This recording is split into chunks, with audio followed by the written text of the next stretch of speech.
তো দেখতে দেখতে আমাদের হাঁসগুলো আসার জন্য প্রস্তুত হয়ে গেছে। বাইরে ডাকাডাকি করছে, তো ডাক দিলাম। আমার ছোট ভাই এখানে খাবার দিচ্ছে। তো হাঁসগুলো দেখেন ইতিমধ্যে চলে আসছে, এবং ওদের পাড়াপাড়ি দেখেন। এরা অনেক দ্রুত খায় আর চলে যায়। দেখেন কি অবস্থা, এই দেখেন।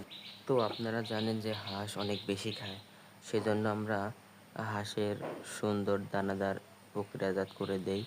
আর হচ্ছে ওরা এখন এখান থেকে খেয়ে চলে যাবে পুকুরে।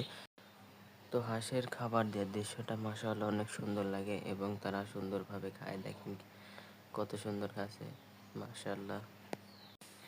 তো পুকুরে যাবার আগেই বাগানে চলে গেল, আর দেখেন বাগানে চলাফেরা করছে। তারপরে দেখা যাক কোথায় যায়।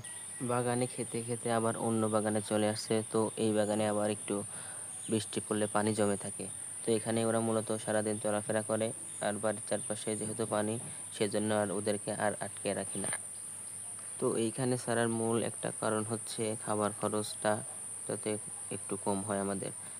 কারণ আপনারা জানেন হাঁসের খাবার অনেক বেশি লাগে। তো এইখানে যখন ওরা সারাদিনে ঘোরাফেরা করে, বাইরের অনেক পোকামাকড় ওরা এখানে খেয়ে থাকে। সেজন্য মূলত এখানে ওদেরকে ছেড়ে দেয় সারাদিনে।